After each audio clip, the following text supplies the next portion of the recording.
The morning after the blizzard, nobody spoke much. They walked through what was left of the valley, split shingles, caved-in roofs, fences bent flat against the frozen ground. 3 cabins had lost their chimneys. 2 more had cracked at the foundation seams, the walls buckling inward from the sustained pressure of 60-mile-per-hour winds that had screamed without pause for 11 hours straight. And then, at the far end of the settlement, something that made no sense. A cabin, untouched, not just standing warm, smoke rising slow and steady from the chimney, thin and even like a man breathing in his sleep. No broken branches on the roof. No drifts piled against the door. The walls looked the same as they had before the storm. The same as they had looked for years. The neighbors stared at it the way people stare at things that shouldn't be possible. What they were seeing wasn't luck. It wasn't a better location. The cabin sat on the same exposed ridge as the others. Same elevation. Same wind direction. Same night. The only difference was something they had mocked for 3 years. The trees. Everyone had watched him plant them. Saplings no taller than a man's knee, arranged in careful rows around the perimeter of his property. They'd called it a waste of effort, a distraction. One local account recalls a neighbor saying he'd have been better off spending that time cutting firewood.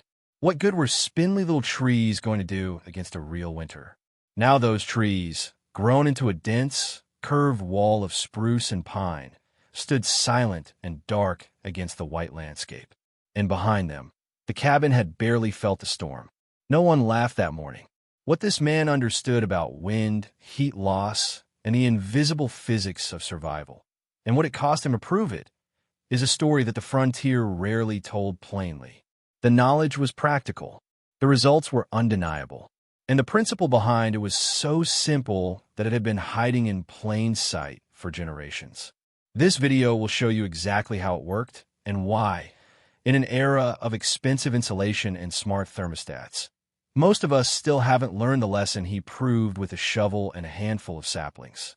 If you want more stories like this, forgotten engineering, frontier survival, and the builder's history overlooked, subscribe and drop a comment telling us where you're watching from. We read every single one. He wasn't the strongest man in the settlement. He wasn't the fastest with an axe or the most skilled with a plow. But there was one thing the other settlers noticed about him, even if they couldn't name it at first. He was always watching. Not people, the land. Oral accounts from communities in the northern Great Plains describe a type of settler, often a recent arrival from Scandinavia, the Scottish Highlands, or the eastern edges of the Russian steppe, who came with habits that confused their American-born neighbors. They walked the perimeter of their claim before breaking ground. They watched smoke from cooking fires drift across open fields.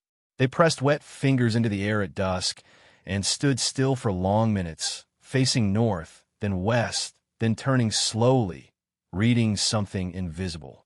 Our man, whom local records from a small Dakota Territory settlement refer to only by a first name, Ezra, and a notation that he arrived sometime in the early 1880s from a farming community in northern Norway, did all of these things.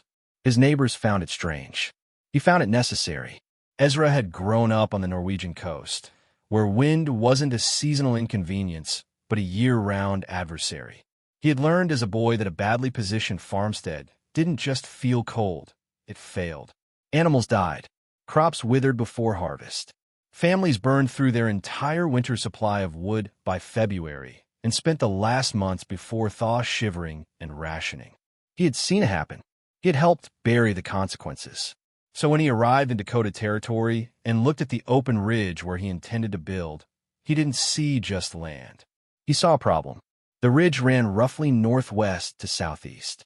It was elevated, maybe 40 feet above the surrounding plain, which made it excellent for drainage and sight lines, but which also placed it directly in the path of the prevailing winter winds. Those winds came from the northwest. They came long and unbroken across hundreds of miles of flat prairie, picking up speed with nothing to slow them down, and they hit exposed structures with everything they had. Most settlers looked at that ridge and saw a fine building site. Ezra looked at it and counted the months until those winds would come. He began by doing something that no one else in the settlement did. He built nothing for 3 weeks. He watched. He tracked the way the grass bent in the afternoon. He noted where the first frost appeared on the ground each morning, a reliable indicator of where cold air pooled and stagnated. He dropped bits of dry leaf into the air and followed their path, mapping the invisible currents that the topography created even on calm days.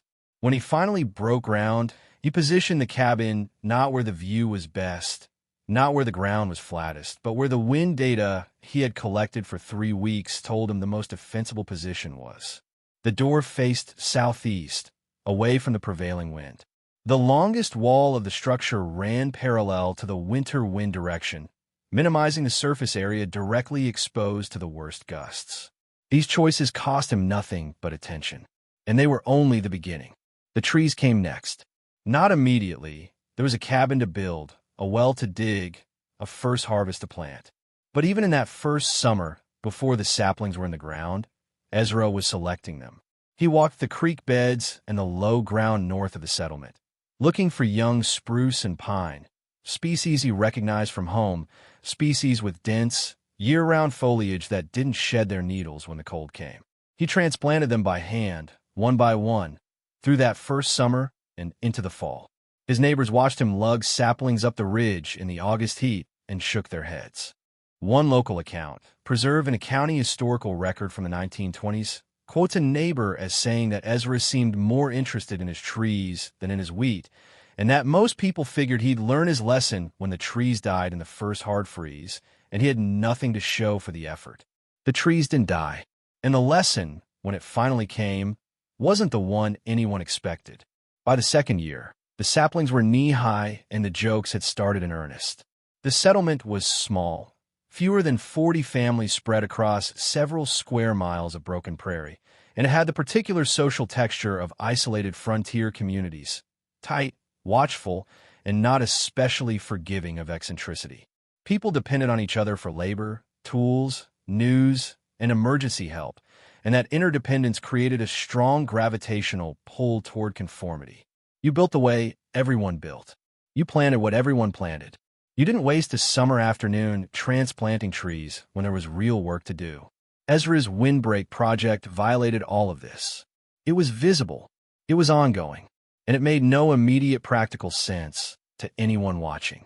The criticism came in layers, as it tends to do in small communities. First, it was casual, raised eyebrows, offhand remarks about the trees being decorative, the kind of thing a man did when he had too much time on his hands. It became more pointed.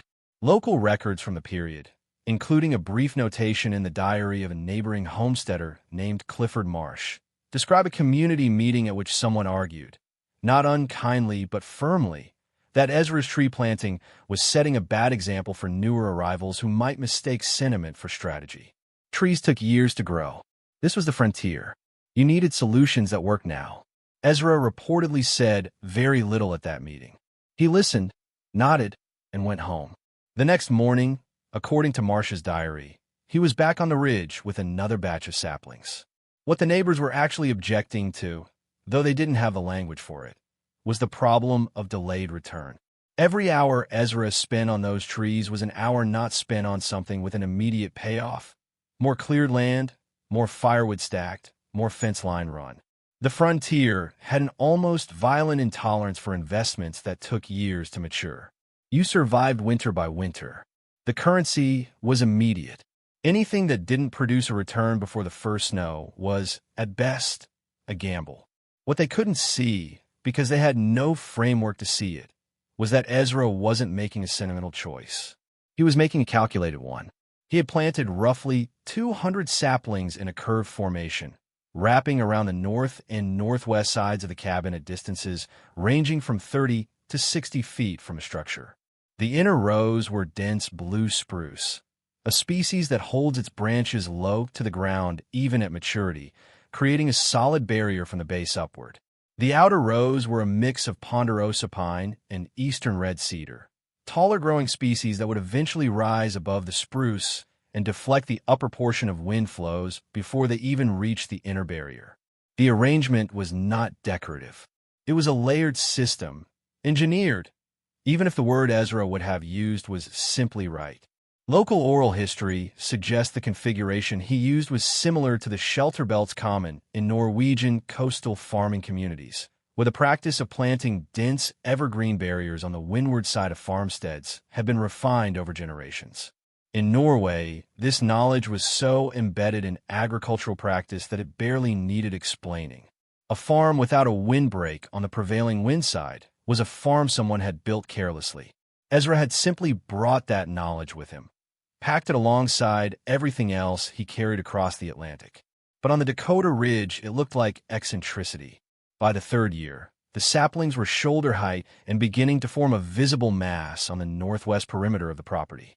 Clifford Marsh's diary notes that the trees were growing fast.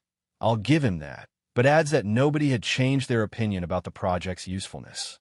The winters had been harsh, but survivable. No one had yet seen conditions bad enough to test what those trees might or might not do. That would change.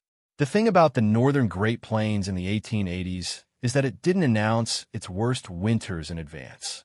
The brutal seasons came without ceremony, preceded sometimes by a deceptively mild fall that lulled settlers into underestimating what was coming. Oral histories from the period are full of accounts of families caught short. Not enough firewood, not enough insulation in the walls, not enough of anything, because the previous winter had been manageable and they had planned accordingly. Ezra did not plan for average winters. He planned for the worst one he could imagine. When his neighbors saw the trees, they saw wasted effort. What Ezra saw, every morning when he walked the perimeter of his property and checked the young growth, was a wall still under construction. A wall that, by his estimate, would need 2 more full growing seasons before it was dense enough to do what he needed it to do. He hoped the bad winter would wait that long. It almost did. To understand what Ezra was building, you have to understand what wind does to a heated structure. Not in vague terms, in physical, measurable terms. Because the reason windbreaks work is rooted in real physics, and once you see it clearly, you can never quite look at an exposed cabin the same way again. Start with this. A building loses heat through 3 primary mechanisms. The first is conduction, heat traveling directly through solid materials, from the warm interior through the walls, roof, and floor to the cold exterior. The second is radiation, the cabin's warm surfaces emitting infrared energy outward into the surrounding cold air. The third is convection, the movement of air carrying thermal energy away from the structure's surface. In still air, that third mechanism is relatively slow. Warm air displaced from the exterior wall surface is replaced by slightly cooler air, which warms up, rises, and is replaced again, a gradual process that, while constant, is manageable. A well-built cabin in still air at 10 degrees Fahrenheit loses heat at a rate that a modest fire can comfortably replace. Wind changes everything. Moving air strips the warmed boundary layer from the exterior surface of a wall continuously and replaces it with fresh cold air at the ambient temperature. The faster the wind moves, the faster this stripping occurs, and the faster the wall surface cools. A colder wall surface creates a steeper temperature gradient through the wall's thickness, which accelerates conductive heat loss from the interior. The 2 mechanisms reinforce each other. Faster wind means faster convective stripping means faster conductive loss. This is the physical basis of what we now call wind chill, the phenomenon by which a given air temperature feels colder in moving air than in still air. The temperature hasn't changed. The heat loss rate has. At 10 degrees Fahrenheit with no wind, exposed skin loses heat at a certain rate. At 10 degrees Fahrenheit with a 30-mile-per-hour wind, it loses heat roughly 3 to 4 times faster. A cabin wall behaves similarly, though its thermal mass slows the effect compared to bare skin. For a frontier cabin with log walls averaging 6 to 8 inches of thickness, no vapor barrier, minimal chinking, a single layer of wood between the interior and the exterior, wind wasn't just discomfort. It was the primary driver of fuel consumption. Oral accounts from settlers in exposed locations on the Great Plains describe burning through a full cord of wood in a single week during sustained wind events. That same cabin, in still air at the same temperature, might burn through a quarter of that volume. The difference wasn't in the cold. It was in the wind. Now add one more layer. Wind doesn't just cool a cabin's walls. It creates pressure differentials. When wind strikes the windward face of a structure, it creates a zone of positive pressure. The air is being compressed against the surface. On the leeward side, behind a structure, a zone of negative pressure forms, a partial vacuum where the wind has swept past. This pressure differential has a practical consequence. It pulls air through every gap, crack, and imperfect seal in the cabin's envelope. The chinking between logs, the gap under the door, the joints around window frames. All of these become pathways for cold air infiltration, driven by the pressure difference the wind creates. A frontier cabin was never truly airtight. The logs shrank and swelled with seasonal moisture changes, creating gaps that no amount of mud chinking fully sealed. In still air, these imperfections were minor. In a 40-mile-per-hour wind, they became vectors for cold infiltration that could drop the interior temperature by 10 to 15 degrees Fahrenheit in a matter of hours, even with a fire burning continuously. Ezra, who had grown up in a culture where this physics was understood not as theory, but as lived experience, grasped all of this intuitively. He couldn't have drawn a diagram of pressure coefficients, but he understood the wind as a machine that worked constantly, tirelessly, against everything a man was trying to hold together inside four walls and a roof. And he understood that the only way to beat a machine was to redirect it. A windbreak doesn't stop wind. That's a common misconception, and it matters. A dense barrier of trees doesn't create a wall of zero wind on its leeward side. What it does is far more sophisticated. It forces the moving air upward and outward, creating a zone of dramatically reduced wind speed in its lee. Research in agricultural engineering, much of it conducted in the mid-20th century, but confirming what frontier farmers had practiced for generations, consistently shows that a properly designed windbreak reduces wind speed by 50 to 70% at distances of up to 10 times the barrier's height. A windbreak 20 feet tall, properly configured, creates a protected zone extending roughly 200 feet downwind, where wind speeds are a fraction of the open field velocity. That zone is where Ezra's cabin sat. Not by accident, by design. The engineering of a windbreak looks simple from a distance. A row of trees, maybe two rows, planted on the north and northwest sides of a property, left to grow and trusted to do their work over time. It looks like patience. What it actually is geometry. Ezra's configuration, based on what oral accounts and a rough sketch preserved in the County Historical Society described, followed a logic that modern shelter belt research would later validate in precise quantitative terms. He didn't have access to that research. He had something older, the accumulated practice of generations of Norwegian farmers who had been managing the same problem on the same type of exposed, wind-prone terrain for centuries. The first principle is density at the base. A windbreak that allows wind to flow freely beneath its canopy is not functioning as a barrier. It's functioning as a funnel, concentrating airflow at ground level and accelerating it directly toward the structure it's meant to protect. The inner rows of Ezra's planting, the dense blue spruce, were chosen specifically because spruce holds its lower branches all the way to the ground even at maturity. A mature blue spruce left unpruned presents an unbroken surface from the soil line upward, with no gap for wind to squeeze through at the base. This matters more than most people realize. Wind, like water, seeks the path of least resistance. If the bottom of a barrier is open, even a 20-foot-tall tree row will do relatively little to protect the ground-level zone where a cabin's foundation meets the soil, where cold air infiltrates through floor gaps, and where drifting snow accumulates against walls and accelerates heat loss through sustained contact. Ezra's spruce plugged that gap. The second principle is depth. A single row of trees creates turbulence on its leeward side. The wind curls back on itself, creating unpredictable eddies that can actually increase localized gusts near the structure. Two or more rows, staggered so that gaps in one row are covered by the solid mass of the next, smooth the airflow and extend the protected zone significantly. Ezra's outer rows of pine and cedar served this function. They caught the bulk of the wind at higher elevations, slowing it before it reached the spruce barrier, so that the inner rows didn't have to absorb the full force of an unimpeded gust. The third principle is curvature. A straight east-west barrier protects well from a wind coming directly from the north, but winds on the northern Great Plains shift. They come from a northwest in the dominant winter pattern, but they rotate through true north and into the northeast during certain storm systems. A straight barrier that's perfectly aligned for the prevailing direction can leave a structure partially exposed when the wind shifts even 20 or 30 degrees.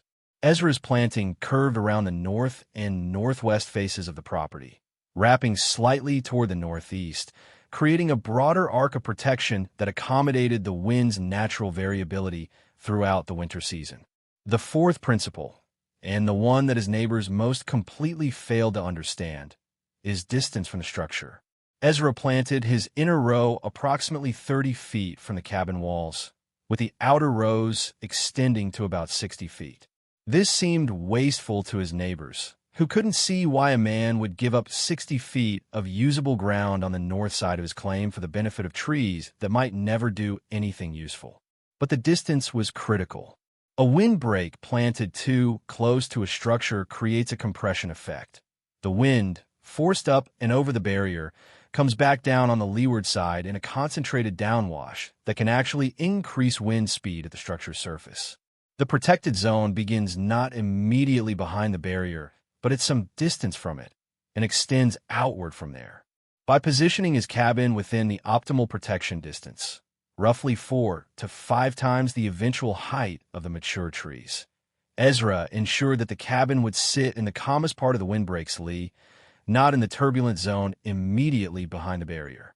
When the trees were young, this calculation seemed absurd. Saplings 30 feet away looked like a joke. But Ezra was not planting for today's winter. He was planting for the tree's mature height, and the mature blue spruce, under good conditions, reaches 50 to 75 feet. He was building for a future his neighbors couldn't see. There was one more dimension to the system that even most windbreak accounts overlook: snow management. A properly positioned windbreak doesn't just block wind.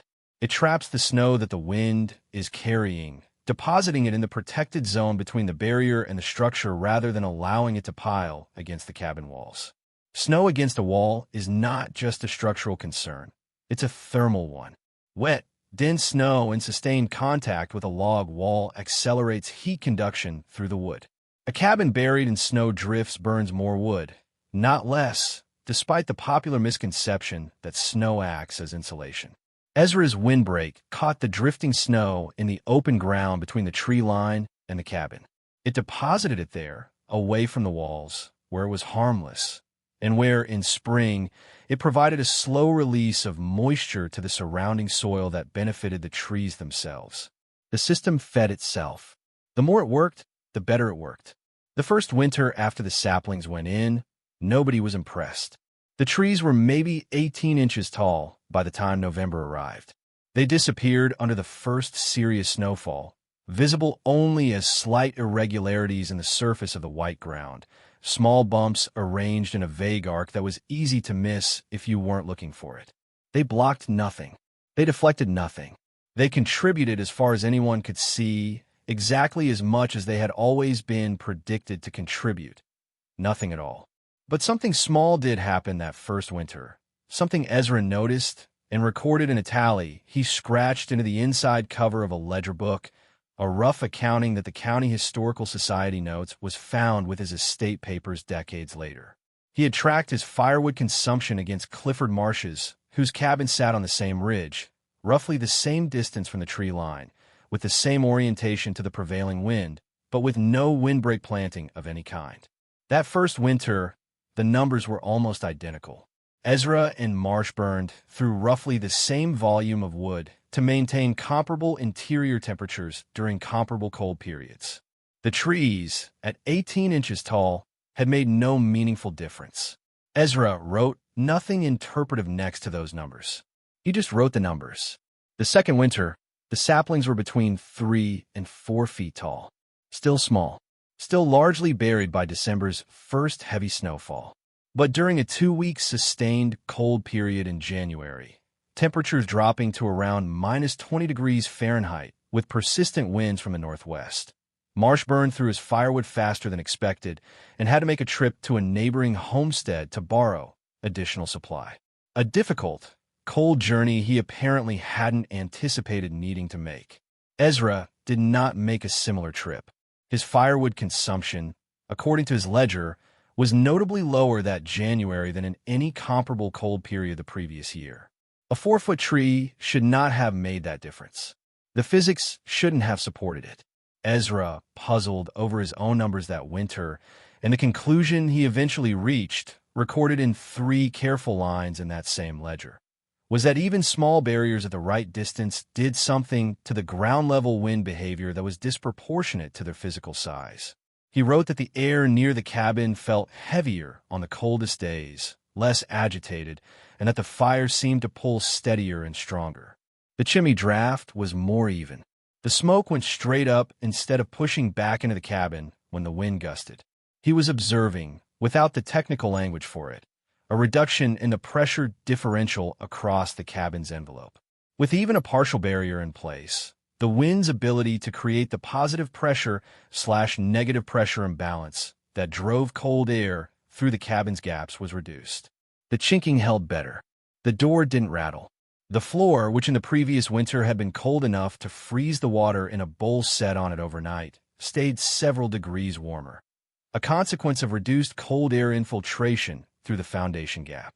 By the end of the second winter, Ezra's ledger showed a 15 to 20% reduction in firewood consumption compared to the same period the year before, against no significant change in average temperature or storm frequency. Marsh, in the same period, had consumed more wood than the previous year. The third winter was when the community began to notice. The trees were between 6 and 8 feet tall now, not yet the solid barrier they would become, but substantial enough to be visible above the snow line even after heavy falls. They had thickened. The spruce rows in particular had begun to close their gaps, the branches of adjacent trees beginning to interlock. The arc was no longer a loose collection of individual saplings. It was starting to become a mass. That winter included several significant wind events, not catastrophic but sustained. Periods of 3 to 5 days where the northwest wind ran at 30 to 40 miles per hour continuously, dropping temperatures well below what the air temperature alone would suggest. Across the settlement, those periods were hard. Families burned through reserves faster than planned. Animals in exposed shelters showed signs of cold stress. Clifford Marsh's diary from that winter includes several entries about the difficulty of keeping the interior of his cabin above 40 degrees Fahrenheit during the worst wind days, even with the fire stoked constantly.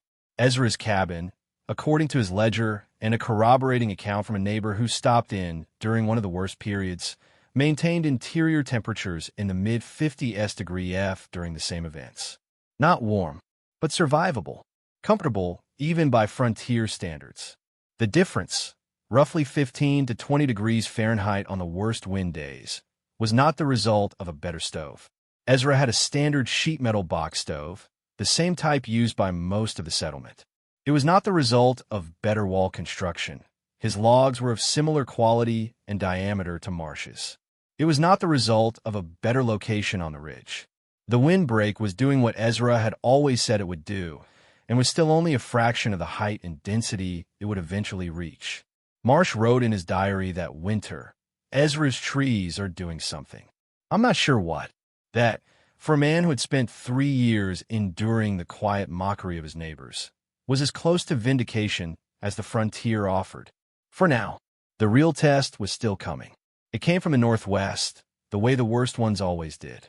Local records from a Dakota Territory County courthouse preserve an abound ledger of weather observations kept by a postmaster who doubled as an informal meteorological recorder, described the storm as arriving in the late afternoon of a January day, sometime in the mid-1880s, with almost no warning.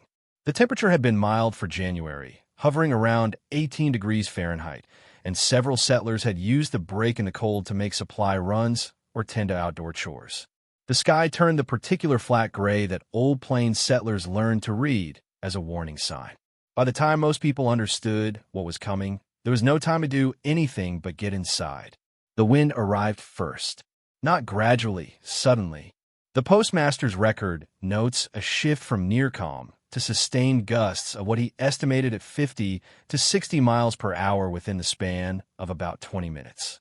The temperature dropped 30 degrees Fahrenheit in under 3 hours.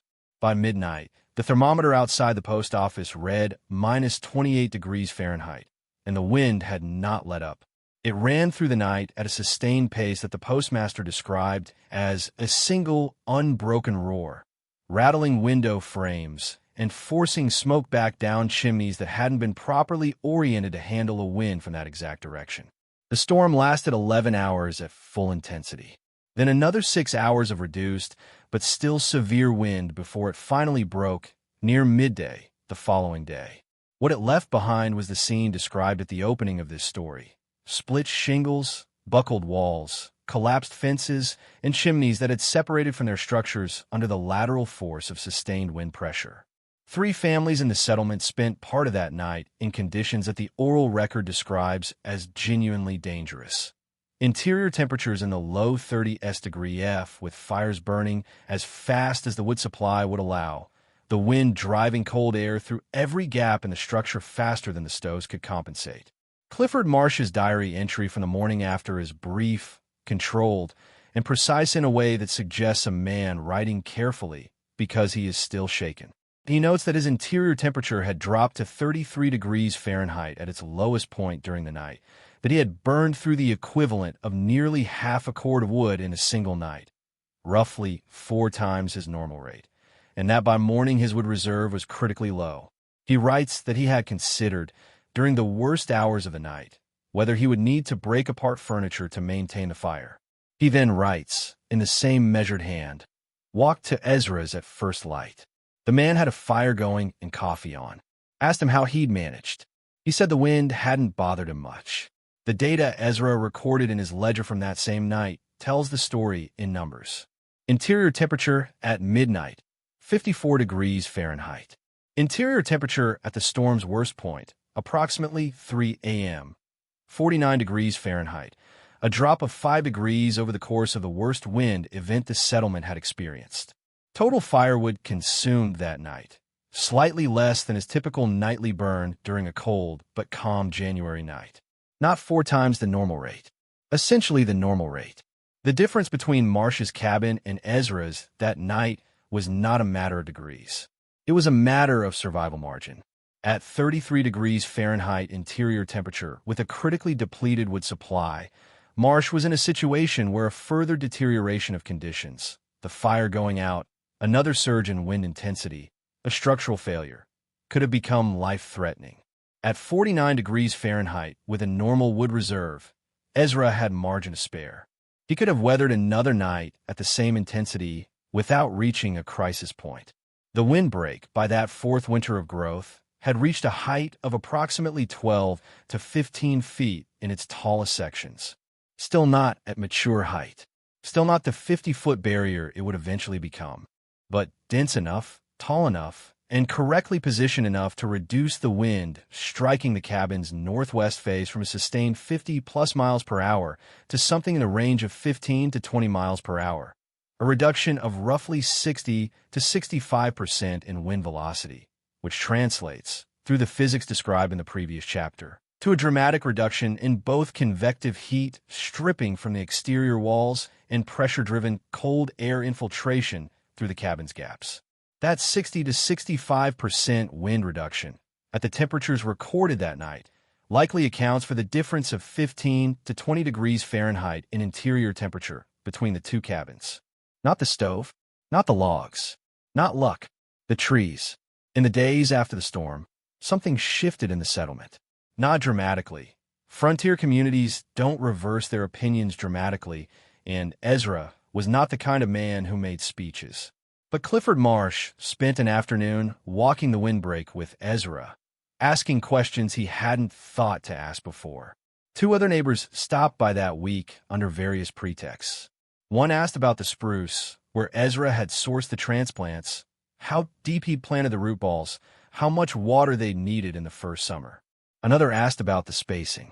They were, without quite saying so, asking how to build one of their own.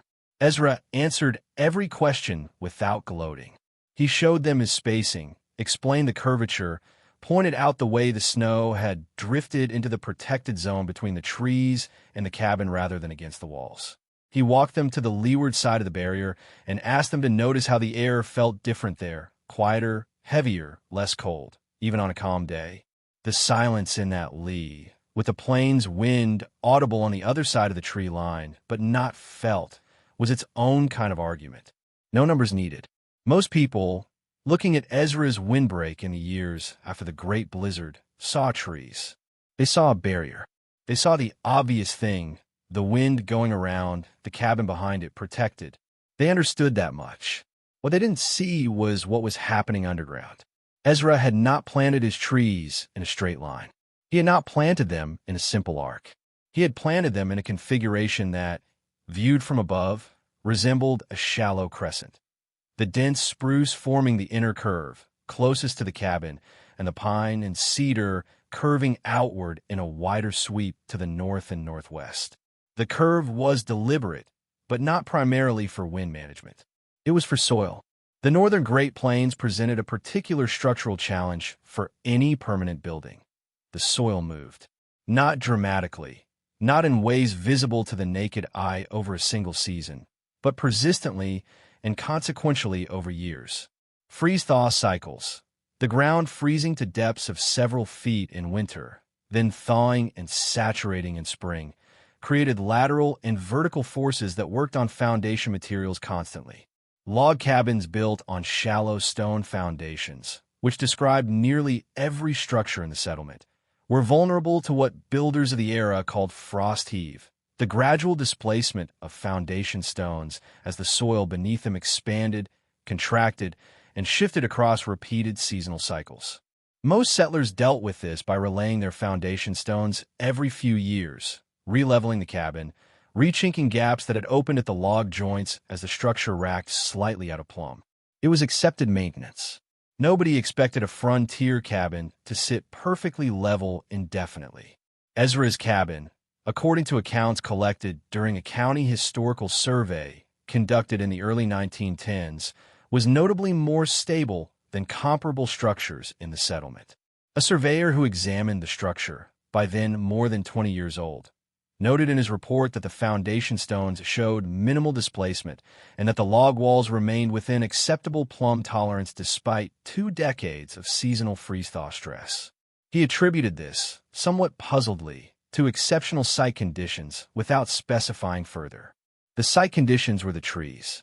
Tree roots, particularly those of spruce and pine species, extend laterally well beyond the tree's canopy drip line. A mature blue spruce may send roots outward 30 to 40 feet from its trunk, threading through the upper soil layers in a dense mat that fundamentally changes the mechanical behavior of the ground they occupy. That root mat does several things simultaneously. It binds soil particles together, reducing the lateral mobility that freeze-thaw cycles exploit. It draws moisture upward and transpires it through the needles, reducing the saturation level of the soil during spring thaw, and it's saturated over wet soil that produces the most severe heat forces. It also moderates soil temperature because the organic material the roots produce over years of growth, fallen needles, decomposing bark, accumulated humus, acts as a surface insulating layer that reduces the depth to which frost penetrates. Shallower frost penetration means smaller heat forces. Drier soil in spring means less expansion pressure during thaw. A root mat binding the upper soil means less lateral movement under any condition. Ezra's cabin sat at the center of a root network that, by the time it reached maturity, extended well beneath and around the structure's foundation. The trees were, in a very real sense, holding the cabin in place. There was one more dimension: summer shade. The western extension of the windbreak, the cedar rows that curved slightly toward the west, cast afternoon shadow across a portion of the cabin's west-facing wall and the ground immediately adjacent to the western foundation during the hottest part of summer days. This mattered because extreme summer heat, followed by rapid cooling at night, creates its own version of the freeze-thaw stress on log structures. Wood expands when heated and contracts when cooled, and the faster and more extreme those cycles, the more the wood checks, cracks, and gaps at the joints. A wall that runs consistently cooler through a summer afternoon experiences significantly less of this thermal cycling stress over the course of a decade. Oral accounts from a 1910 survey describe Ezra's cabin logs as showing less checking and surface cracking than comparable structures of similar age. The surveyor attributed this to good timber selection. It may well have been that. It was also almost certainly the shade. The windbreak had not been designed as a root stabilization system. It had not been designed as a shade management tool. Ezra had planted it for one purpose: to slow the wind. But the system he created was, in the way that well-designed systems often are, more capable than its designer had consciously intended. It managed soil moisture. It moderated foundation stress. It extended the cabin's structural life through mechanisms that no one had explicitly planned for. The frontier had a word for this kind of outcome: providence. The engineers who would study windbreak systems in the 20th century had a more precise word: synergy. Both were accurate. Sometime in the mid-20th century, the United States government sent agronomists and forestry specialists across the Great Plains to teach farmers something that Ezra had figured out with transplanted saplings and 3 years of patience. The Shelter Belt Project, initiated in the 1930s as part of the federal response to the Dust Bowl, planted more than 220 million trees across a 100-mile wide corridor stretching from North Dakota to Texas. The goal was soil retention, wind reduction, and the restoration of agricultural viability to land that had been stripped of its native vegetation by decades of industrial farming. The project was scientifically designed, federally funded, and carefully documented. It was also, in its core principle, exactly what Ezra and farmers like him across the northern plains had been doing quietly and without government assistance for 50 years. The irony is not subtle. The same knowledge that had been dismissed as eccentricity on a Dakota ridge in the 1880s became official federal policy in the 1930s, packaged as scientific innovation and distributed through extension services with charts and recommended planting distances. The charts, when you examine them, describe configurations that would have looked familiar to any Norwegian homesteader who had carried the knowledge of coastal shelter belts across the Atlantic decades earlier. The knowledge hadn't been discovered. It had been rediscovered, formalized, given a budget and a bureaucracy. But the modern irony goes deeper than a historical footnote about government programs. It lives in the present tense, in the neighborhoods and subdivisions being built today. Consider what a standard modern house looks like in terms of its relationship to wind. In the vast majority of new residential construction across the northern United States and Canada, houses are built on lots where the original vegetation has been completely cleared. Mature trees, if they existed, are removed during grading. The house sits on an exposed lot with, at best, a few ornamental shrubs along the foundation and a young tree or two planted for aesthetic purposes. Trees that will take 15 to 20 years to reach any meaningful size. The prevailing wind strikes the structure on its broadest face, unimpeded, around the clock, for the life of the building. Those houses compensate for this exposure through mechanical systems: high-efficiency furnaces, programmable thermostats, blown-in insulation filling every wall cavity, vapor barriers, weather stripping on every door and window. The technology is impressive. The energy consumption required to run it is substantial. The average American home spends a meaningful portion of its annual energy budget simply compensating for the windward exposure that landscape clearing created, an exposure that didn't exist before the builder's grading equipment arrived. A properly designed windbreak on the north and northwest sides of a residential property. Studies from agricultural universities in Minnesota, Iowa, and the Dakotas consistently suggest can reduce home heating energy consumption by 10 to 30% in exposed locations, depending on tree species, planting configuration, and local wind patterns. That's not a fringe claim. That's peer-reviewed agricultural research, available in extension service publications, largely unread by the residential construction industry. The trees are cheaper than a furnace upgrade. They last longer. They improve with age rather than depreciating. They require no electricity, no gas line, no filter changes, no service contract. A mature windbreak, properly established, will still be doing its job 100 years after the man who planted it is gone. As anyone who has driven the back roads of the northern plains and seen the old farmstead shelter belts, trees enormous and dense around the ghost foundations of long-gone houses, can confirm. And yet, the model home in a new development in Minnesota or Wisconsin goes up on a scraped lot. Its north face unprotected, its mechanical systems rated to compensate for the exposure that could have been addressed with a few $100s worth of bare-root spruce seedlings planted during the construction phase. Ezra's neighbors thought he was wasting his time planting trees. They burned 4 times the wood he did during a January blizzard and called it a hard winter. Their intellectual descendants build houses on naked lots, pay 3 times as much to heat them as they would need to if the lots weren't naked, and call it modern living. The math hasn't changed. Only the terminology has. The cabin is gone. It was gone by the 1920s, according to the County Historical Survey. The logs salvaged for other construction, the foundation stones dispersed, the site itself absorbed back into the surrounding farmland as the small original settlement consolidated into larger agricultural operations. Nothing marks where the structure stood. The ridge looks like any other stretch of northern plains terrain, flat, open, and relentlessly windswept. Except for one thing. The trees are still there. The County Historical Society's 1921 survey notes them as a landmark, a dense stand of mature spruce and pine on the north side of a ridge, anomalous in the surrounding landscape, clearly planted rather than naturally occurring, and of a configuration that suggests deliberate design. By 1921, the tallest trees in the windbreak had reached heights of 50 to 60 feet. The inner spruce rows had grown together into a single unbroken mass, a wall of dark green that stood solid and dense, even in the photographs that accompany the survey, black and white images that somehow still convey the weight and permanence of a structure that no storm had ever knocked down. The surveyor who documented them wrote, "Origin unclear. Likely planted by an early homesteader. Name unknown. Trees in exceptional condition. No structure remains at the site. Name unknown." That's how the frontier recorded most of its practical engineers, the men and women who solved real problems with available materials and carried forward knowledge, who built things that worked and then were forgotten while the things they built kept working. The cabin rotted. The logs were repurposed. The foundation stones were moved. But the windbreak stood, indifferent to the passage of time, still slowing the northwest wind across a ridge that no longer had a cabin to protect.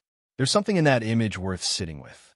A system designed to protect a specific structure, outlasting that structure by decades, still performing its function for no audience, for no purpose except the one it was built for. Still pushing the air upward and over. Still creating that quiet zone in its lee where, on a windy January afternoon, you could stand in relative calm and hear the plains wind roaring on the other side of the tree line and not feel it. Ezra understood something that is genuinely difficult to teach because it runs against the grain of how most people think about problems and solutions. He understood that the best intervention is often not the one applied to the problem directly, but the one applied to the conditions that allow the problem to exist. His neighbors tried to solve the cold by burning more wood. He solved the cold by changing what the wind could do to his cabin. They addressed the symptom. He addressed the cause. This is the lesson that agricultural engineers eventually formalized, that federal shelter belt programs institutionalized, and that modern residential construction has largely forgotten. It's also the lesson that every frontier farmer who carried old world knowledge across the Atlantic or over the mountains was trying to demonstrate by living it. That the land itself, shaped with patience and understanding, is a more powerful ally than any amount of fuel you can burn to compensate for its absence. The windbreak works because the wind is real, the physics of moving air are real, and the thermal consequences of unimpeded wind on a heated structure are real and measurable. There is no mysticism in it. There is only the gap between understanding a system and failing to understand it, and the very practical difference, measured in degrees Fahrenheit and cords of firewood, between those two conditions on the worst night of the worst winter you've ever seen. Ezra's name is lost. The cabin is gone, but the trees he planted with a shovel and 3 years of patient labor are still standing on that ridge, still doing exactly what he needed them to do. That is what good engineering looks like. Not spectacular, not complicated, just quietly, persistently correct, long after the man who designed it has been forgotten and long after the people who laughed at him are gone too. The wind still comes from the northwest. The trees still hold. Thank you for watching. If this story made you think differently about the land around your home, or reminded you of something your grandfather knew that you'd half forgotten, leave a comment below. We'd love to hear where you're watching from and what old-school building wisdom you've come across in your own part of the world. Subscribe if you haven't already, and we'll see you in the next one. Historical and educational content only, not a substitute for professional engineering, arboriculture, or building codes. Windbreak design for residential use should be assessed by a qualified professional familiar with local conditions.